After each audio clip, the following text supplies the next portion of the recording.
함께 일어나셔서 하나님 말씀 듣겠습니다. 오늘 우리에게 주신 하나님 말씀은 창세기 11장 27절에서 32절 말씀입니다. 제가 하나님의 말씀을 봉독하겠습니다. 하나님의 말씀에 귀를 기울이십시오. 데라의 족보는 이러하니라. 데라는 아브람과 나홀과 하란을 낳고 하란은 롯을 낳았으며 하란은 그의 아비 데라보다 먼저 고향 갈대아인의 우르에서 죽었더라. 아브람과 나홀이 장가들었으니 아브람의 아내의 이름은 사레며 나홀의 아내의 이름은 밀가니 하란의 딸이요 하란은 밀가의 아버지이며 또 이스가의 아버지더라. 사레는 임신하지 못함으로 자식이 없었더라. 데라가 그 아들 아브람과 하란의 아들인 그의 손자 롯과 그의 며느리 아브람의 아내 사레를 데리고 갈대아인의 우르를 떠나 가나안 땅으로 가고자 하더니 하란에 이르러 거기 거류하였으며 데라는 나이가 205세가 되어 하란에서 죽었더라. 아멘. 이것은 하나님의 말씀입니다. 하나님께서 이 말씀을 통해서 오늘 우리에게 은혜 주시길 바랍니다. 아멘. 작년에 왔던 각설이 아니고 첫 주에 왔던 제가 또 이제 마지막 시간을 장식하러 왔습니다. 제가 아마 별명이 이제 호통 전도사 이렇게 뭐 잘 알려졌는가 아니면 뒷담화가 어떻게 왔는지 귀가 일주일 내내 그렇게 가렵던데 여러분들 뭐 속상한 일도 이제 있으셨을 수 있고 또 그 여파 때문에 또 마음 좀 쓰신 분들도 많을 텐데요. 먼저 죄송하다 이렇게 말씀드리고 설교라는 게 사람의 말을 듣는 게 아니고 잘 판단해야겠구나 이런 말 또 경험하셨다 이렇게 생각하시고 혹시나 또 에덴 동산에서 뱀의 그 침입을 우리가 막아야 되지 않습니까? 그래서 혹시나 오늘 또 헛소리하지 않는지 눈 뜨고 지켜보시고 하나님의 말씀을 잘 받아들일 수 있는 여러분 됐으면 좋겠습니다. 단지 제가 바라는 것은 이런 게 있어요. 허준을 제가 모시는 똘만이라고 생각해 봅시다. 하고 싶은 게 이거예요. 줄을 서시오. 제가 고치는 의원이 아닙니다. 우리 의원님이 얼마나 용하신지 산 넘고 물 건너 바다 건너 사람들이 새벽녘부터 문도 열기 전에 와가지고 문을 두드리는데 기다려라. 기침하셔야 된다. 줄을 서시오 하고 싶은 게 예배 인도자와 설교의 심정이다. 이렇게 아시고 그렇게만 이해해 주시면 감사하겠습니다. 오늘 말씀은요. 창세기 1장부터 11장까지 아우르는 주제를 두 가지로 할 텐데 좀 길어질지 어떨지는 모르겠습니다. 첫째는요. 둘 다 공통점은 일단 주제를 알려드리겠습니다. 창조라고 하는 사건, 또 하나님의 창조 행위가 가지는 신학적인 의미가 창세기 1장 또는 2장에 머무는 게 아니더라. 창세기 11장까지 하나님의 창조라는 주제가 도도히 흐르고 있더라. 그 창조라는 관점 속에서 데라 이야기를 새롭게 살펴볼 겁니다. 중간에 노아를 딱 끼워가지고 처음 창조와 에덴 동산의 이야기, 노아의 이야기, 그리고 데라 이야기를 하겠습니다. 그래서 오늘 말씀의 제목이 뭡니까? 데라가 죽었더라 라고 하는 의미가 어떤 상징적인 의미까지 읽힐 수 있는지 한번 생각해 보고요. 또 하나는 데라가 어쨌든 그 갈대아인의 우르 땅에서 뭔가 삶이 고달프고 집안 문제가 어떻습니까? 자식도 잃고 또 결혼시켜놨더니 출산도 못하고 깝깝했겠죠. 이 저주받은 땅에서 내가 도피를 해야겠다 해가지고 가족들을 식솔도 이끌고 가나안 땅을 향해서 가고자 했지만 그는 하란이라는 곳에 머물러서 거기서 죽었죠. 그 의미 속에서 데라가 왜 아브라함을 선택했을까? 가만히 보면요. 우리가 지난 시간에도 말했지만 그 두 번째 아들처럼 느껴지는 그 나홀 그리고 밀가 손녀딸하고 결혼한 거거든요. 본인은 이제 조카지만 그죠? 아무튼 그들에 대해서는 왜 언급을 하지 않느냐? 저는 오늘은 요 관점을 두고 데라가 데리고 가지 않았다. 데라는 누구를 택했다? 아브라함과 사레를 선택해서 데리고 갔다. 대신에 누구도 데리고 갑니까? 조카 롯도 데리고 가거든요. 손자 롯도. 근데 롯을 누구라고 소개합니까? 하란의 아들인 자기 그 손주인 거예요. 그러니까 결국은 세 아들 중에서 하란과 아브람 이 둘을 상속자로 지목을 하고서 하란은 이미 죽었지만 자신의 가계를 어떻게 이 아들들이 다시 일구어 낼 것인지 그런 기대를 가지고 떠났다. 이런 걸 볼 수 있거든요. 자, 첫 번째는 창조의 관점으로서 데라 족보를 보려고 합니다. 데라 족보는 바벨탑이 세워지던 이야기 이후에 나오죠. 그죠? 맞습니까? 온 인류가 도시를 짓고 높은 탑을, 하늘까지 오르는 탑을 건설해 가지고 뭐 하려고 했을까요? 우리의 이름을 내보자. 또 어떤 의미로는 하늘에 있는 신을 우리가 어떻게 우리가 불러내 가지고 그들을 섬길 수 있지만 신들을 섬길 수도 있지만 어떻게든 우리가 신을 소유한 큰 문명을 이루는 그 힘을 가지고서 우리가 흩어짐을 면하고 한번 이 땅에 에덴 동산을 다시 한번 복구해보자. 이런 인류의 욕심, 이런 게 들어있었지 않습니까?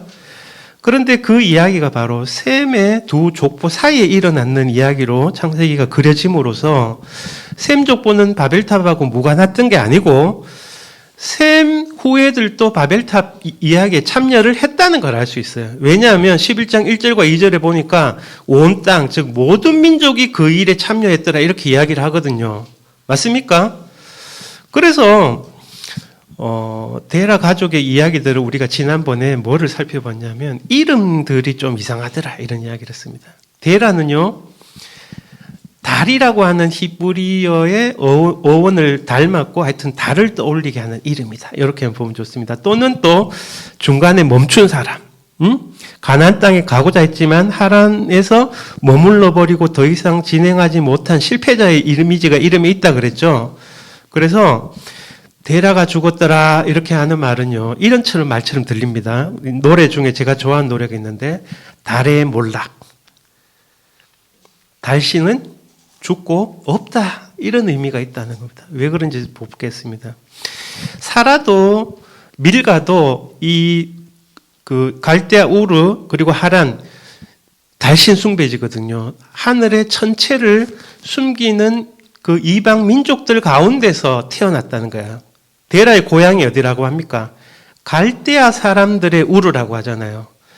갈대아인들이 그 메소포타미아 지역에서 이 바벨탑 배경이 되고 있는 그리고 나중에 이스라엘이 포로로 잡혀가게 되는 그 바벨론 지역을 칭하는 용어거든요. 그 사람들은 다실론자들이었고 그들에게 있어 최고의 신은 달신이었어요. 또 이집트 쪽에서는 태양신이 최고의 신이기도 하고 그래서 그 흔적이 데라의 가족의 남녀 할 것 없이 이름 속에 신들의 이름이 딱 적혀 있는 거예요. 자, 오늘은 신명기 제가 한 구절을 읽어오겠습니다. 신명기 4장 19절 한 절만 딱 읽으면 됩니다. 신명기 4장 19절입니다.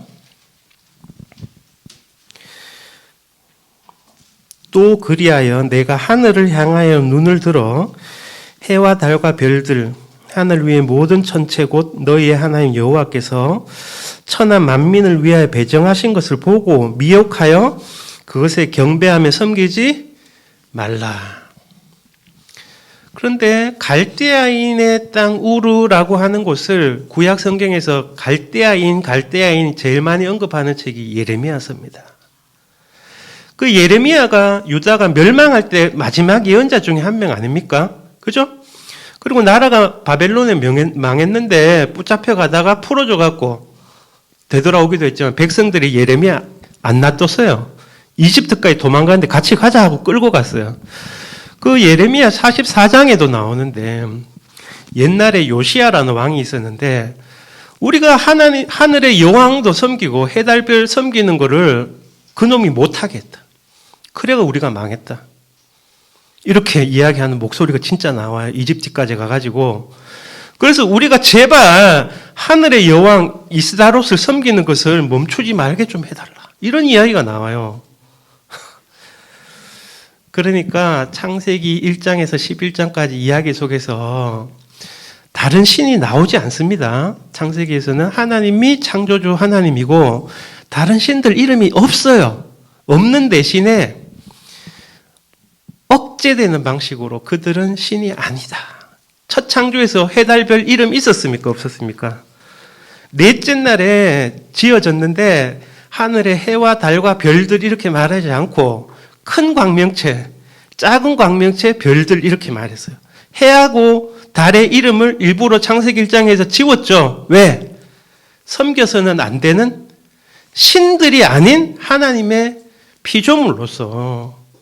여기서는 신명기 신학은 조금 다르지만 다른 민족들을 관리하는 어떤 중간 천사급으로 이렇게 묘사를 하는 것은 있습니다만 그냥 조명이라는 거예요. 저 길에 밤에 가로등처럼 인간들을 위해서 이 땅에 조명이 되어주는 역할로서의 광명체의 역할이 있고 또 하나의 역할이 뭐였습니까? 1장 14절을 보겠습니다. 창세기 1장 14절입니다. 하나님 이르시되 하늘의 궁창에 광명체들이 있어 낮과 밤을 나뉘게 하고 그것들로 징조와 계절과 날과 해를 이루게 하라. 달력과 시계의 역할을 하게 해라. 언제 아침입니까? 해 뜨면 밝아지면 아침이지. 해 지면 저녁 지고 밤 오는 거고 맞죠? 저녁이 되고 아침이 되니 다음 날이더라. 이거 뭐 때문에 되는 겁니까? 해가 뜨고 지는 것 때문에 그렇죠. 그런데 이상한 거 봤잖아요. 해가 넷째 날 만들어졌으면 첫째 날부터 넷째 날까지 해가 지고 떠오르는 시간 이야기가 이상하게 들리잖아요. 성경책이 왜 이러지? 왜 그랬다고 배웠습니까? 빛을 주시는 분이 누구기 때문에? 하나님입니다. 심지어는 셋째 날 태양도 없는데 식물을 땅에서 자라게 하죠. 광합성도 못하는데 식물과 생명체들에게 생명을 공급해내는 존재가 태양이라는 겁니까? 하나님이라는 겁니까? 그걸 위해서 논리적으로는 이상한데 태양이 넷째 날, 달이 넷째 날 만들어지는데도 빛이 있고 시간이 흘러가는 거예요. 이해되시죠? 그래서 이 넷째 날에 있는 해, 달, 별 이야기가 좀 묘한 게 보세요. 둘째 날하고 셋째 날은 하나님이 하늘, 땅, 바다, 공간을 만드셨어요. 아시겠어요? 그리고 넷째 날을 비껴가서 5일과 6일은 하늘, 땅, 바다에 각 생명체들이 살도록 새들, 물고기, 땅의 들짐승과 사람이 살도록 만드셨죠. 근데 하나님이 보니까 사람뿐 아니라 땅에서 호흡하는 모든 생명체들이 부패하고 폭력이 가득해가지고 홍수로 쓸어버려야겠다 할 때 2, 3일에 해당한 하늘과 땅과 바다를 구분하도록 하는 위의 물과 아래 물들을 섞어버려가지고 물의 깊음을 회복하게 함으로써 어떻게 했습니까? 5, 6일에 만들어진 모든 생명체들을 하나님이 쓸어버리셨죠. 4일은요. 홍수가 진행되는 동안 안 무너진 게 뭡니까? 모르겠어요. 우리는 시계 보면 되지만 옛날 사람들 달력 없고 시계 없어서 뭐 본다 그랬어요? 홍수 이야기가 너무 재밌는 게 창세기 1장부터 11장까지 가장 신화적인 이야기처럼 보이는데 가장 역사적인 이야기처럼 기술하고 있어요. 그 방식이 뭡니까? 한 번도 연, 월, 일 세알린 적이 없어요. 천지 창조 몇 년도 몇 월 며칠에 하나님이 창조하셨다는 이야기 있습니까? 없습니까? 없어요. 그런데 홍수는 시작될 때부터 날짜를 노아 500살 7월 며칠? 17일 날 홍수가 시작됐다. 홍수가 시작하는 연도를 기록해요. 이거는 창세기 기자가 말하는 거고 노아는 날짜를 못 헤아렸겠지. 비도 오고 하늘 컴컴하고 40일 동안 비 내리고 150일 동안 물이 창일하고 이러면 여러분들 날짜 감각 있겠습니까? 방주 안에 시커먼데 앉아가지고. 그래서 유대인들은 성경을 읽을 때 여러 가지 해석법을 개발했는데 창이 하나 있는데 독특해요. 이 창은 수정처럼 생겨가지고 아마도 어두운 가운데 태양빛을 이렇게 모아가 수집해가 방주 안이 환했을 거다. 뭐 이런 해석도 합니다. 그건 중요한 게 아니고 노아가 날짜 계산을 했다는 흔적이 있습니다. 첫째, 하나님이 파악장 1장부터 물을 줄여드려야겠다. 이렇게 하고 나서부터는 물이 줄기 시작했어요. 하늘도 창문을 닫고 밑에 샘도 닫히고 하니까 물이 물러가가지고 산봉우리가 드러나고, 그죠? 날짜가 막 지킵니다. 7월 17일이다 하고, 맞죠? 배가 방주에 턱 걸리고, 방주가 산에 걸리고 이런 이야기가 나온단 말이죠. 그런데 그 방주 구조상 땅이 안 보이는 것 같아. 창문으로는 하늘만 보이는 거야.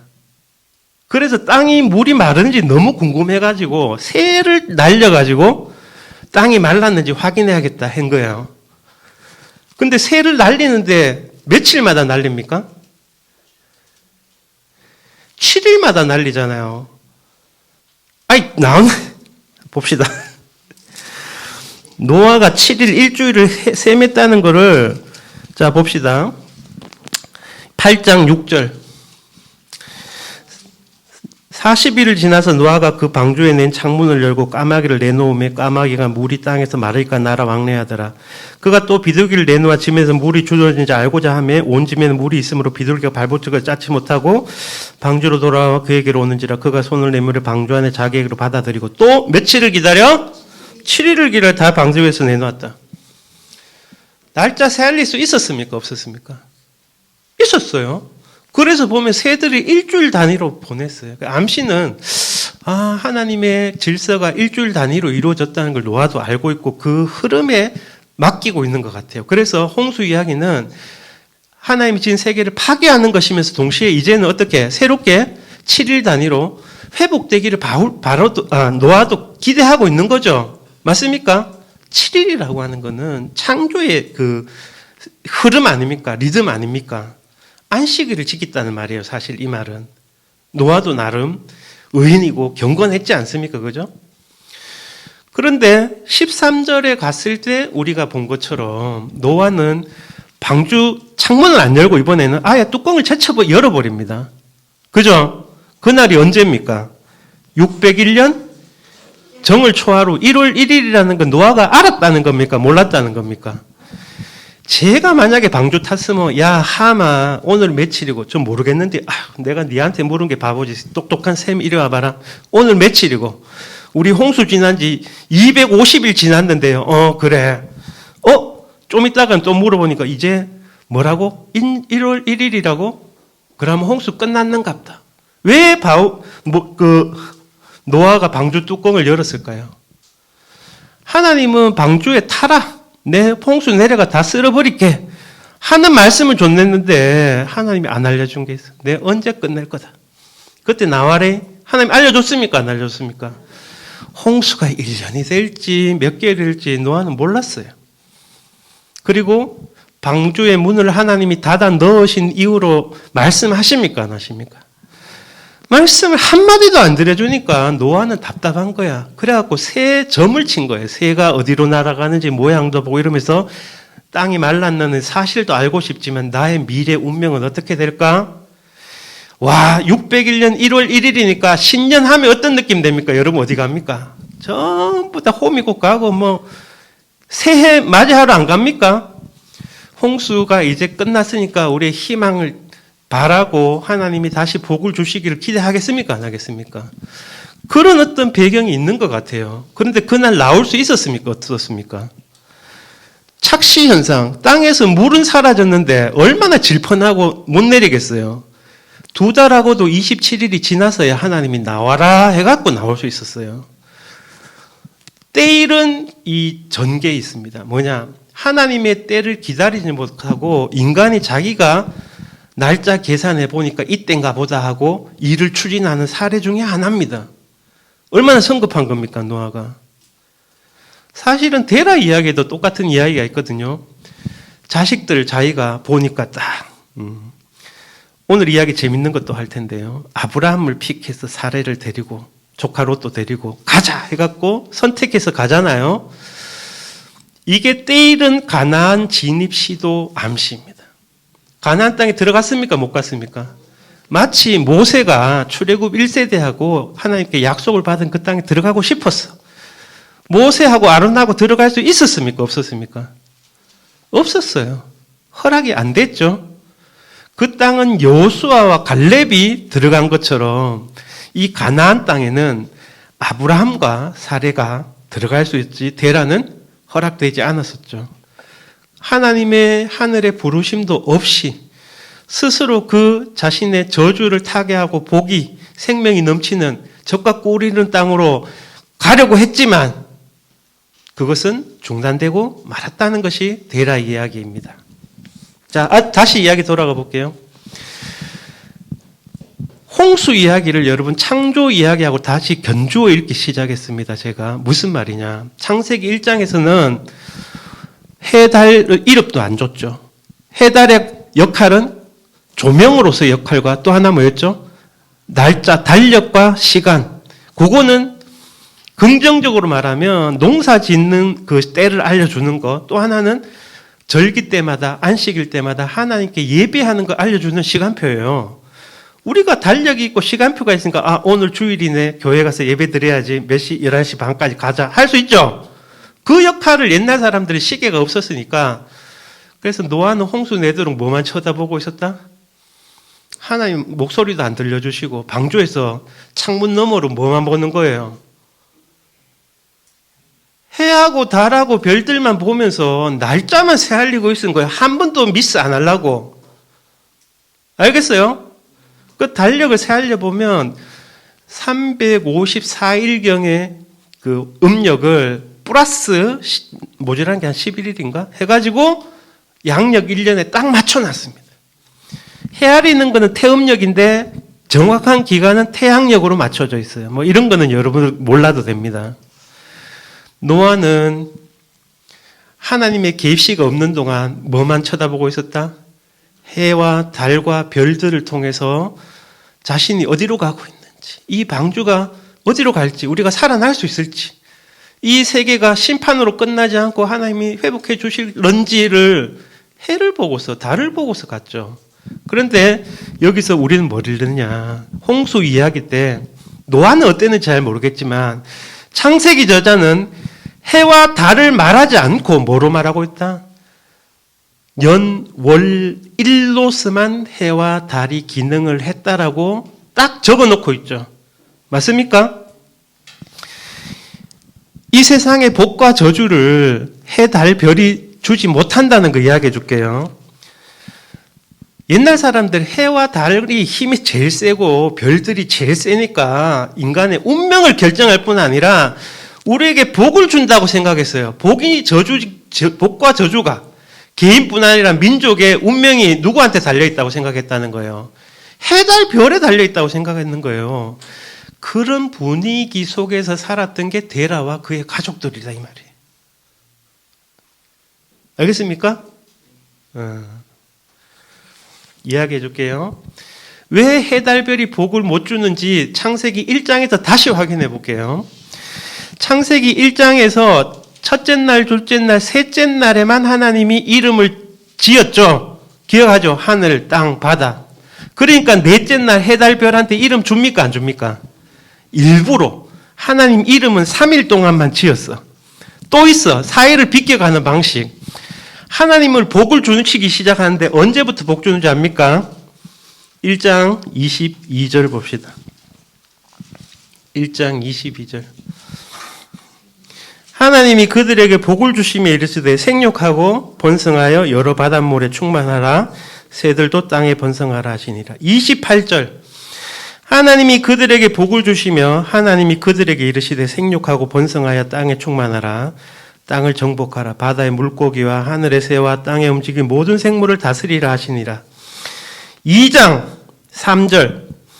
하나님이 그 일곱째 날을 복되게 하사 거룩하게 하셨으니 이는 하나님이 그 창조하시며 만드신 모든 일을 마치시고 그날에 안식하셨습니다. 자, 하나님의 복이 3일간 쏟아지거든요. 며칠입니까? 5, 6, 7에만 하나님 복 주셨죠. 그럼 묻습니다. 하늘의 해달별이 4일에 덩그러니 하늘에 달려지고 이 땅을 주관하도록 낮과 밤을 관리하는 중간 관리자로 임명이 됐어요. 힘도 세! 그들이 이 땅에 복을 내립니까? 못 내립니까? 줍니까? 못 줍니까? 못 주잖아요. 그러니까 바벨탑 이야기에 데라 가족까지 넘어오다 보면 온통 달신을 섬기고 또는 태양신을 섬기는 모습을 볼 수 있어. 저는 노아 이야기도 그렇게 있는데요. 1월 1일날 왜 방주 뚜껑을 여냐? 나를 지금까지 인도해온 저 태양이, 응? 이제는 이 땅에 복을 내려주기를 노아는 바라고 있지 않았을까요? 근데 그 땅에 하나님이 내리라 해갖고 내린 다음에 번제 드리고 난 다음에 9장 1절을 봅시다. 누가 복 주는지 여기 또 이야기하네. 노아는 방주 뚜껑을 제치면서 마치 신년 축제를 하는 것처럼 저 태양을 기리면서 홍수 기간 동안 나와 함께 해주고 나를 인도해준 저 태양이 나에게 복을 주는가 이렇게 기도했을지도 모르겠어요. 성경은 말하지 않습니다. 제 해석입니다. 9장 1절. 하나님이 노아와 그 아들들에게 복을 주시며 그들에게 이르시되 생육하고 번성하여 땅에 충만하라. 넷째 날에 해, 달, 별은 우리에게 빛은 비추지만 복을 준다? 못 준다. 안 준다는 거예요. 5일에 누가 복 줬다고 하고 그랬어요? 창조주이신 하나님께서 그 새와 물고기들에게 복을 주셨죠. 6째 날 사람들에게 복을 주셨죠. 7째 날 그 안식일 날을 특별하게 복 주셨죠. 이 세상에 복이든 저주든 그 누가 주는 겁니까?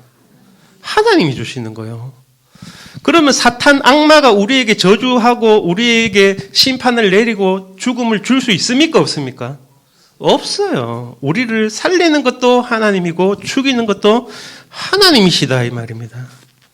그래서 데라 족보는 그걸 보여주는 겁니다. 데라가 복 받고 싶어갖고 몸부림 치는 이야기예요. 어떤 문제가 터지면 이거를 다른 걸로 또 바꾸고. 자, 이제 노아 이야기하고 데라 이야기를 함께 볼 텐데요. 봅시다. 먼저 아까 하던 이야기 맞아 볼게요.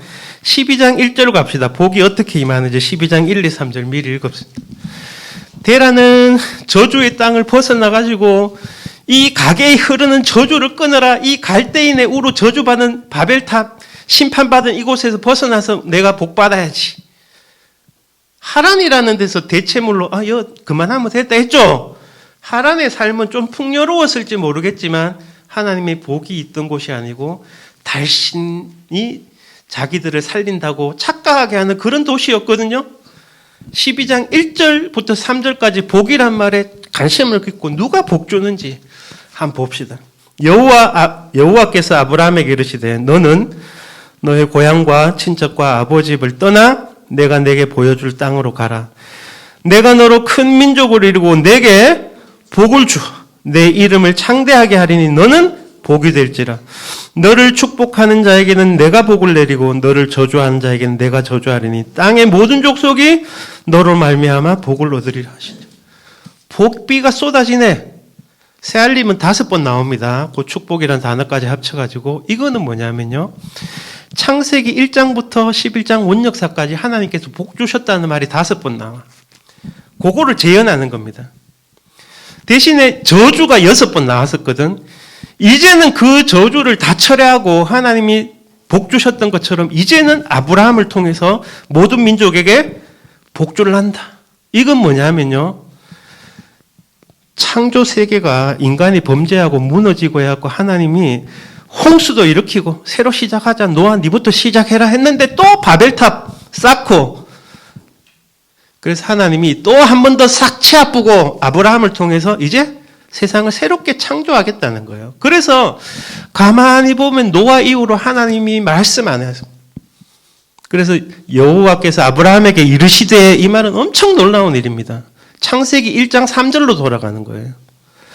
창세기 1장에 하나님이 천지 창조하실 때 2절 상태가 어떻습니까? 흑암과 공허함이 막 가득하고 물이 또 땅을 뒤덮고 있고 시커멓고 어둡고 맞죠? 깊고 저주 가운데 있는 그 세상에 하나님이 이르시되 빛이 있으라. 이렇게 하면서 어둠이 물러가고 하나님의 창조가 시작된 거 아닙니까? 데라 이야기 속에 하나님이 데라한테 하는 말씀이 있습니까? 없습니까? 하나님 말씀의 부재, 그게 인류의 비극입니다. 그런데 하나님이 어느 날 아브라함에게 찾아오셔서 아브라함아, 하나님이 말씀하시는 순간 그때 복이 시작되는 겁니다. 하나님의 복과 생명이 아브라함을 부르셨던 것처럼 이 시간 소박하겠지만 주일날 하나님의 임재를 기다리면서 하나님의 말씀을 통해서 진정한 하늘의 천상의 복과 생명과 영원한 안식을 우리에게 주신 하나님을 여러분들이 이 시간 만났으면 좋겠습니다.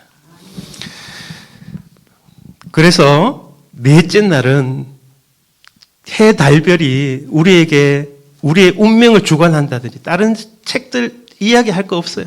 신으로 섬기고 막 하는 이유가 해, 달, 별이 인생을 주관하기 때문에 우리의 운명이 저게 좌주돼.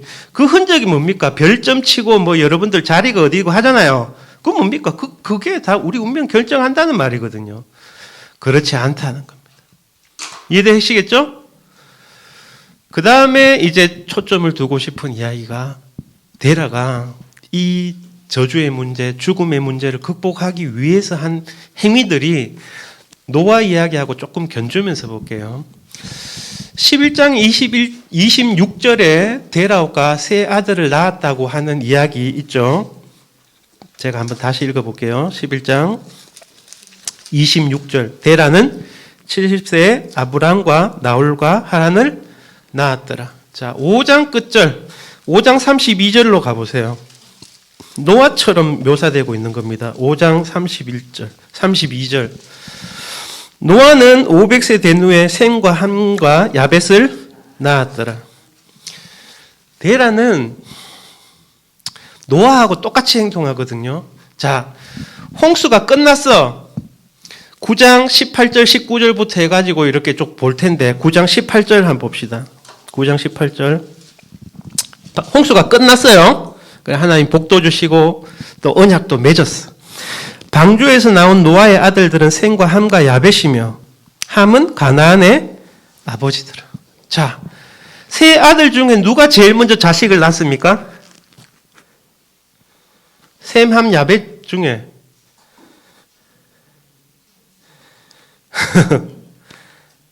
누가요?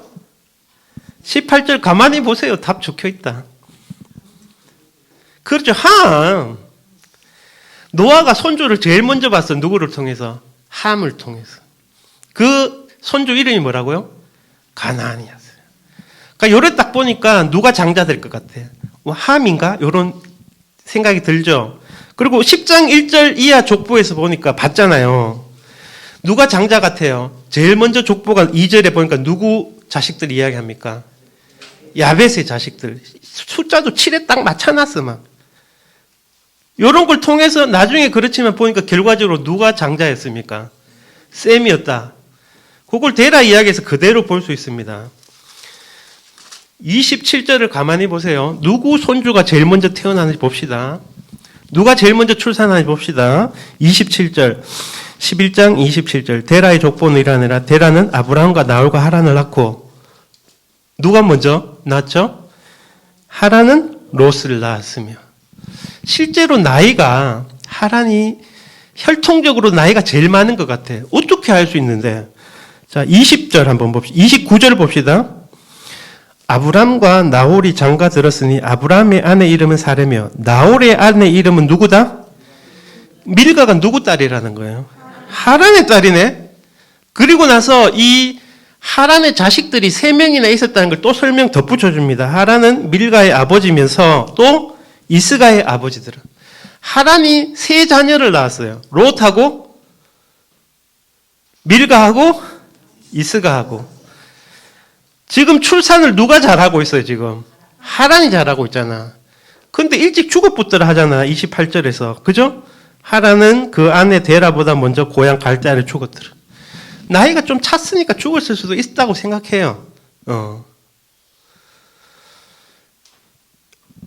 데라 입장에 생각해 봅시다. 어쩌면 데라는 하란이가 맞으니까. 추론해 보세요. 나홀이 밀가하고 결혼했잖아요. 하란이 나이가 훨씬 많은 거 아닙니까? 그렇잖아요. 조카하고 결혼했잖아, 밀가가. 맞죠? 근데 하란이 죽었어. 마지가 죽은 거나 다름없겠죠? 아쉽겠어요? 안 아쉽겠어요? 아쉽죠. 그러니까 이 조카 롯은 손주는 맞손주야. 데리고 다녀야 돼요? 안 다니고 돼요? 데리고 다녀야 되는 거야. 이해되시죠? 애지중지 할 수밖에 없는 자식 손주인 거야. 근데 물어봅시다. 여기서 또 재밌는 걸 제가 발견했어요. 데라는 결혼을 시키는데 요거 있습니다. 종례혼이라고. 우리 씨족 안에서, 가족 안에서만 결혼해야 된다 하는 것 같아. 첫째, 하란은 언급이 안 나오니까 우리가 모르겠어요. 대신에 나란히 결혼한 합동 결혼식 두 아들 누굽니까? 나홀하고 아브라함 결혼을 이야기하는데 요거 배경을 좀 아셔야 됩니다. 여러분 에스라 느헤미야 시대 아십니까? 남유다가 멸망하고 바벨론으로 포로 잡혀갔죠? 그런데 고레스가 바벨론 무찌르고 너가 고향에 돌아가도 좋다 해가지고 고레스 칙령으로 귀환하잖아요. 그때 이스라엘이 지도자들과 함께 와가지고 이 땅에 재건하기 위해서 뭐도 합니까? 성전도 짓고 성벽도 들어가잖아요. 근데 보니까 주변에 있는 에돔, 모함, 이 사마리아 사람들이 쓸어버려야 되겠고 방해한 사람도 많고 해갖고 에스라하고 느헤미야가 사회도 정치적으로도 종교적으로 개혁을 많이 해야 됐어요.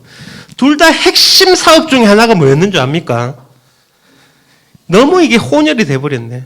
그리고 바벨론 가가지고 바벨론 여자하고 결혼한 사람도 많고 막 이방 결혼을 해가지고 이걸 이스라엘이라고 말할 수가 없네. 이건 유대인이 아니잖아. 그래서 에스라하고 느헤미야가 했던 게 뭐냐 하면 좀 미안하지만 요즘 말로 하면 필리핀 여자, 캄보디아 여자 다 고향에 돌려 보내라. 자식도 쫓아냈어요. 우리는 이해할 수 없지만 어쨌든 순수한 혈통을 회복하고 이스라엘의 민족적인 정체성을 확립하는 걸 가장 중요하게 생각하고서는 동족끼리 결혼 안 하면 안 돼! 했던 시대가 창세기 이 원역사와 족장사의 배경이 되는 청중들의 기본적인 세계관이 형성되어 있던 시점이니까 이 데라의 자식을 결혼시키는 문제에 있어서 왜 가족끼리 결혼시켰느냐를 우리가 이해할 수 있게 합니다. 그 말은 뭐냐면 이거는 창세기에서 처음으로 허용되고 있으면서도 굉장히 중요한 기준이 되는 종례혼을 데라가 실행시키고 있고 거기에 딱 부합하는 사람이 누구더라? 나홀과 밀가의 결혼이더라. 그에 비해서 아브라함의 결혼은 미스테리야. 설명이 안 나와. 그냥 살해하고 결혼했다 하거든요. 여러분 궁금하죠? 이게 데라 톨레도 이야기 시작이 사라 출생의 비밀입니다. 드라마로 말하면. 드라마 보다 보면 중간이나 마지막에 보면 이 사람의 출생의 비밀 하면 알고 보니까 재벌 2세고 막 그런 거 나오잖아요. 그 이야기 언제 나온 줄 압니까? 아브라함이 이집트를 갔어. 기근 배고파가지고 먹을 것 찾으러. 그런데 사라한테 뭐라고 합니까? 이집트 땅 들어가기 전에 작전을 짜잖아. 너는 내 마누라 아니다. 누구다? 누이다. 동생이다. 왜? 우리 원래 누이잖아. 이랬던 거예요. 그죠? 반틈은 진실이에요. 거짓말 아니에요. 단지 부부라는 걸 가린 게 거짓말이지 이복누이라는 말은 거짓말이 아니야. 그거 작전을 한 번 더 써. 20장 가봅시다. 그랄 땅에 갔을 때도 아비멜렉한테 거짓말 하거든요. 그때 아브라함의 직접 병명이 있었거든요. 12절 봅시다. 20장 12절. 20장 12절.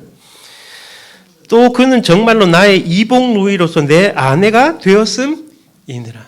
이 말은 이 히브리어를 직역하면 이렇습니다.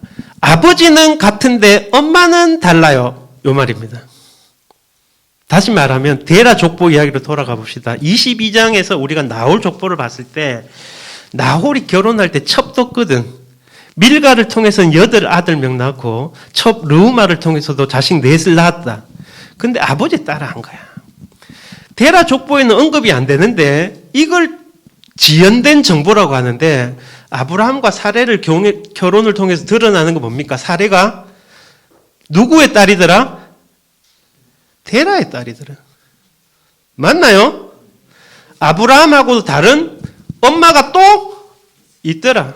그러면 데라는 중혼을 했습니까? 안 했습니까? 했잖아요. 거기다 박아 놓으면 좀 보기 싫잖아. 데라의 어두운 면이잖아. 라멕도 아니고 마누라가 둘이 있었다 이래 쓰기 좀 민망하니까 안 했어. 그래서 저는 이렇게 봅니다. 왜 밀가하고 나홀을 데리고 갈 수도 있는데 아브라함하고 사레를 데리고 우리 가자. 이제 잘 먹고 잘 살아 이사 가보자 할 때 왜 아브라함과 사레를 데리고 갔을까요? 지 아들 딸이잖아. 맞습니까? 안 맞습니까? 맞잖아. 물론 나홀도 아들이고 밀가도 손주 딸이지만 아브라함하고 사라는 둘 다 내 새끼들이야. 그렇습니까? 안 그렇습니까? 그렇잖아요. 여기서 뭐를 볼 수 있느냐 하면 하란은 죽었으니까 어쩔 수 없지만 조카 롯은 손주지만 상속자로서의 자격을 아직도 가지고 있고 나홀과 아브라함을 두고 고민하다가 결국은 누구를 데리고 간다? 아브라함을 갖고 가는 거는 노아가 자기 홍수 끝나고 자식들 놔두고 복과 저주를 하면서 상속을 결정하던 방식하고 똑같아요. 맞습니까? 포도 농사 짓고 취해갖고 이러는데 얼레리 꼴레리 아버지 빨가벗었네 하던 함은 저주받아보고 그리고 아버지 이불로 이렇게 가려주고 보지도 않고 뒤로 뒷걸음 쳤던 야벳하고 셈하고 축복하고 근데 그 말을 들어보면 그 중에 셈이 바로 셈이 하나님의 여호와를 찬양한다고 하면서 셈을 자신의 장자로 탁 세우는 걸 볼 수 있잖아요. 그래서 이 족보 이야기 속에 암시되고 있지만 데라는 누군가를 취하고 데리고 떠나는 행위를 통해서 자신의 장자가 될 후보로 아브라함을 선택했어요. 근데 묻습니다. 셈이 노아가 선택했기 때문에 장자가 됐을까요? 아브라함이 데라가 장자로 지목했기 때문에 장자가 됐을까요? 아닙니다. 그게 놀라운 게 법적인 효력이 있는 족보의 등장 방식인데 우리가 하란은 맞이 같지만 늦게 기록되어 있는 걸 봤습니다. 근데 5장 32절에 처음 등장하면서부터 노아의 세 아들은 이름 순서를 한 번도 뒤집은 적이 없이 처음부터 셈과 함과 야벳 이거는 법적인 질서라고 지위라고 합니다. 태어난 순서가 아닙니다. 그런 것처럼 11장 26절 가봅시다. 다시요. 데라는 11장 31절에서 고심고심해서 선택합니다. 누구를? 아브라함을. 맞나요? 근데 하나님은 벌써 26절에 정해놨네. 그렇죠. 데라의 첫째 아들은 누구라는 겁니까? 아브라함이라는 겁니다. 노아가 셈을 지목했기 때문에 축복했기 때문에 데라가 나홀이 아니고 아브라함을 데리고 갔기 때문에 장자가 되는 게 아니라 여기서는 이게 이격되지 않는데요. 조금만 뒤에 가보면 아브라함 계속 헷갈려요. 롯은 어쩔 수 없이 떠났기 때문에 상속자가 안 되고 엘리에셀인가요? 종? 아니다. 네 몸에서 나야 된다. 그러면 이스마엘이네요. 아니잖아. 사라를 통해서 태어나지 않았잖아. 그러면 이삭인가요? 이렇게 아브라함도 상속자가 누가 될지도 몰랐어. 하나님이 지목해줬죠. 요까지는 다행이야. 쌍둥이가 태어나 버렸네. 이삭과 리브가가 결혼했는데 그 결정은 언제 합니까? 그들이 뱃속에 있을 때. 근데 여기서 노아나 데라는 다행히도 하나님의 뜻하고 우연히도 일치했어.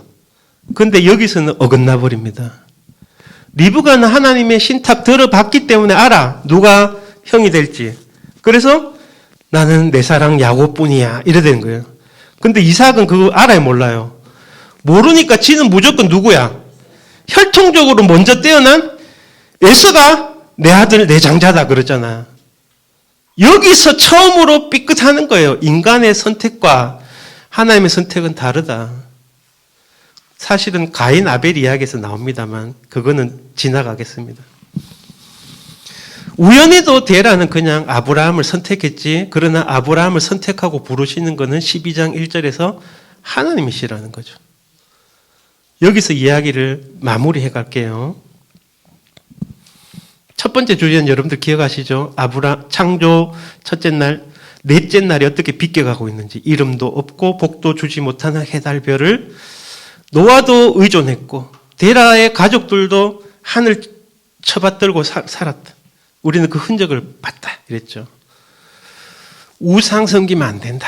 이게 하나의 주제였다면 그 우상들이 아닌 창조주 하나님이 바로 말씀하신 여호와 아브라함을 불러내신 하나님만이 창조주이시고 그분이 복줄 수 있다는 게 새로운 창조로서 아브라함의 7가지 말씀을 선언하는 이게 새 창조거든요. 아시겠죠? 자, 그래서 데라의 선택과 하나님의 선택이라는 주제로 이제 좁혀가지고 오늘 설교를 마치려고 합니다. 우리는 성경에서 선택 사상을 가지고 있어요. 하나님은 여러 민족들 중에 누구를 선택했다? 이스라엘을 자신의 백성으로 선택했다. 그거는 선택이라는 거는 나머지는 배제한다는 거잖아요.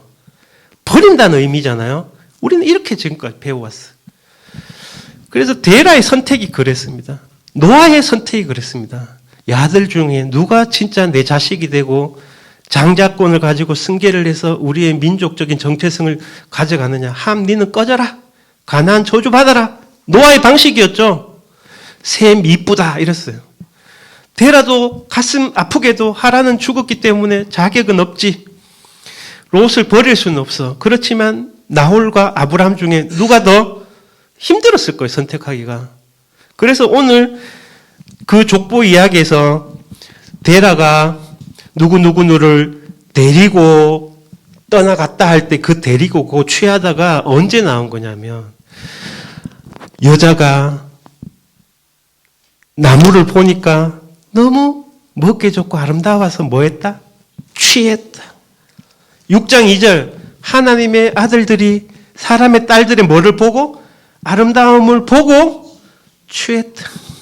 그래서 나중에 보면 이새가 사무엘 찾아왔고 여중에 왕 된다 하니까 첫째 맞이 암논 어떻습니까? 둘째 어떻습니까? 막 할 때 아버지 입장은 누가 픽돼도 좋지만 첫째는 어쨌든 잘난 아들 됐으면 좋겠다 하는 마음이 있는 것처럼 데라도 아브라함 나홀 중에서 지가 어떻든 계산해보고 또 사라도 보고 하니까 이놈들이 더 잘 살면 좋겠다는 선택을 했죠.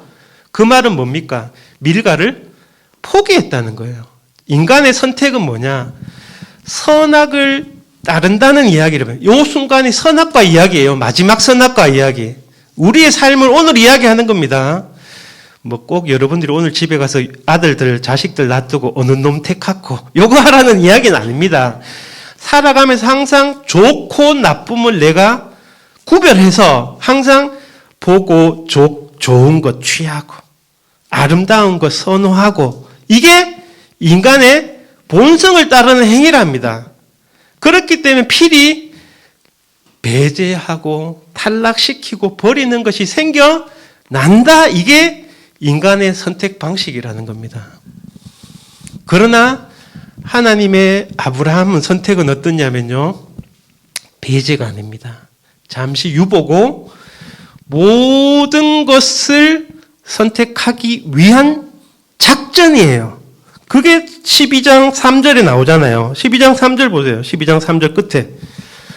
아브라함이 복되게 하고 아브라함에게 복주고 아브라함 민족만 복주겠다는 게 아니고 3절 땅의 모든 족속이 너로 말미암아 복을 얻을 것이니라. 노아도 데라도 그걸 몰랐어요. 나중에 이삭도 그렇지만 한 놈만 복줘야지 한 놈은 저주해야 된다. 이 프레임에 갇혀가지고 그죠? 근데 하나님의 선택이라고 하는 거는 지난 시간에 이미 우리가 확인했는데 나홀은 배제했던 밀가와 나홀은 하나님이 그 역할이 있고 쓰임새가 있다. 어떤 쓰임새가 있었습니까? 이스라엘 민족의 외갓집으로 만들어갖고 리브가 이삭의 아내 야곱의 두 아내 라헬과 레아가 어디서 나오게 됩니까? 나홀의 자녀로서 나오는 겁니다. 그죠? 다시 데라는 자신의 집안을 일으키기 위해서 또 저주를 물리치고 복을 받기 위해서 또 자신의 임무를 물려주는 상속자를 결정하기 위해서 아프지만 누구를 버렸다? 나홀과 밀가를 데려가지 않고 버렸다. 그러나 하나님은 버리신다, 안 버리신다? 안 버리신다. 아브라함과 사레를 선택해가지고 그들을 통해서 이삭이 태어나게 하고 이삭을 통해서 이스라엘이라는 한 민족을 일으키실 것이지만, 그러나 그 엄마들을 어디서 불러오는 겁니까? 나홀성에서, 나홀과 밀가의 자녀들을 통해서 하시죠. 하나님은 버리시는 분이 아니에요. 그게 창세기 1장 31절 말씀입니다. 하나님은 이 세상에 있는 모든 것을 보시고 심히 좋아한 분입니다. 사람은요, 딱 갈라놓고 좋은 거 있으면 뭐도 있다? 미운 놈도 있는 거예요.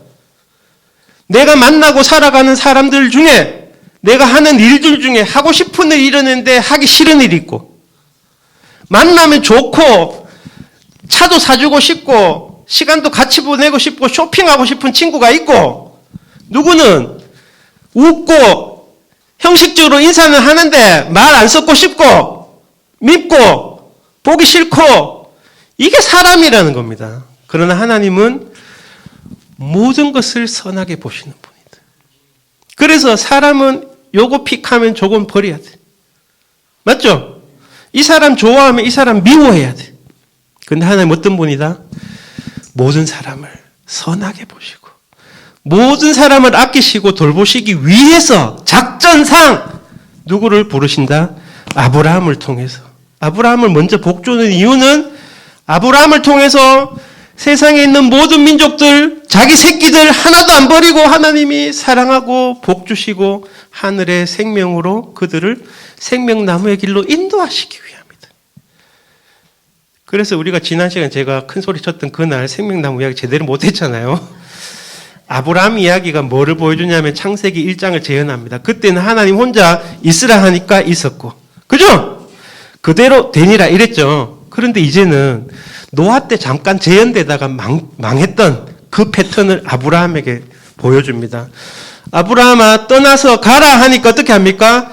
말씀을 따라갔고 그 가나안 땅에 들어갔을 때 하나님이 약속하고 이 땅을 네 후손에게 주겠다 하는 요 흐름이 있거든요. 요게 창세기 1장에 하나님이 말씀하시니까 빛이 있었더라 하는 것처럼 하나님이 가라 하니까 아브라함이 갔더라. 이게 생명나무로 가는 길이 복구되는 현장입니다. 첫 출발점입니다. 대란 어떻습니까? 하나님 말씀 없이 자의로 자신의 계획에 따라 선택하고 행위하면서 그 발걸음을 이어갔죠. 그러나 그것은 중도하차였습니다. 왠지 보니까 창조 질서 세계는 하나님에 의해서 지어지고 하나님이 생명을 주시고 그들에게 복을 주시는 것이지 하늘의 해, 달, 별과 같은 피조물에 불과한, 우리가 우상처럼 섬기는 다른 신들뿐 아니라 이 세상은 돈 없으면 못 산대. 돈이 최고다. 너가 보험 들어놨나? 연금은 좀 들어놨나? 노후 생활 어떻게 하려고 하노? 너가 자식들이 네 요양원이라도 보내줄 것 같나? 돈 몇천 원 쥐고 있어야지 네가 살지. 자식 새끼들 그 뒷바라지해봐야 아무 소리 없다. 이런 이야기 들으면서 내가 어떻게 생존할 것인가를, 생명의 문제를 돈, 달신이 아니고 돈을 섬기고 있는 그런 모습은 아닌가 이 말입니다. 하나님이 나타나셔서 빛이 있으라 하신 것처럼 우리 가운데 아브라함에게 네가 복이 되라! 내가 너를 통해서 세상 모든 땅에 믿는 아담들, 모든 민족들을 내가 복주고자 한다는 그 하나님의 말씀이 선포될 때, 그리고 아브라함이 그 말에 뭐 할 때? 순종하고 그 말씀을 실현시키는 도구가 될 때, 그때 하나님이 땅을 약속하셨던 걸 아셔야 돼요. 아브라함의 순종 없이 하나님의 말씀이 성취되는 길은 없었다는 겁니다. 그래서 오늘 말씀을 맺겠습니다. 창조 이야기에서 달, 해달 이름 지아쁘고, 홍수 이야기 때 날짜로 환산해서 이 세상을 지켜나가는데 해달이 아무 역할도 할 수 없었음을, 그러나 노아는 혹했다는 것, 그리고 바벨탑 때도 그렇고 다른 신들, 피조물들, 특히 해달, 별들을 숭배했던 이 데라의 가족들, 복을 줄 수 없는 그곳에서 복을 갈구하면서 가나안 땅으로 갔지만 그의 헛걸음을 우리는 지켜봤습니다. 하나님이 찾아오시고 빛이 있으라 하셨던 그 하나님이 여호와께서 아브라함에게 이르시되 라고 하시는 그 말씀이 우리 가운데 찾아오실 때 하나님이 복을 주시며 이르시되 생육하고 번성하여 땅에 충만하라 하시는 그 말씀의 효력이 우리의 인생 가운데 역사하시면서 우리 몸은 겉은 늙어가고 비록 경제적으로 많은 어려움이 있고 관계도 뒤틀리고 힘들이 있지만 하늘에서 주시는 복, 하나님의 영원한 생명이 우리 가운데 함께 하심으로써 하루하루 살아가고 승리할 수 있습니다. 오늘이 왕이신 그리스도 주일입니다. 하나님께서 이 세상을 예수님을 통해서 지금도 다스리고 계시고 우리를 통치하고 계십니다. 우리를 버리지 않으시고 함께 있습니다. 데라처럼 헛몸부림치지 마시고 아브라함과 같이 하나님의 말씀에 귀를 기울이고 그 말씀이 우리에게 임할 때 내가 여기 있습니다. 주님 당신의 말씀에 복종합니다 하면서 하나님의 말씀을 따라감으로써 하늘의 복과 영원한 생명에 참여할 수 있는 저와 여러분들 될 수 있기를 바랍니다. 기도하겠습니다. 주님 감사합니다. 창세기 1장에서 11장까지 하나님의 말씀을 우리가 마지막으로 들었습니다. 빛이 있으라 하고 말씀으로 이 땅을 흔들어 깨우시고 흑암을 쫓아내신 하나님께서 우리 삶 가운데서 찾아오셔서 저주와 고통과 죽음 가운데 신음하는 우리들의 운명을 가나안 땅으로 불러주시고 하나님과 함께 더불어 사는 하나님 통치 가운데 우리를 이끌어 주셔서 예수 그리스도를 주님으로 모시고 살아가며 하나님이 주시는 하늘 양식을 날마다 공급받으며 하나님 주시는 힘으로 넉넉히 이기며 이 세상에 하나님의 복을 흘려보낼 수 있는 우리 선한 이웃교회 될 수 있도록 주님 역사해 주옵소서. 이 모든 말씀 예수님 이름으로 기도합니다.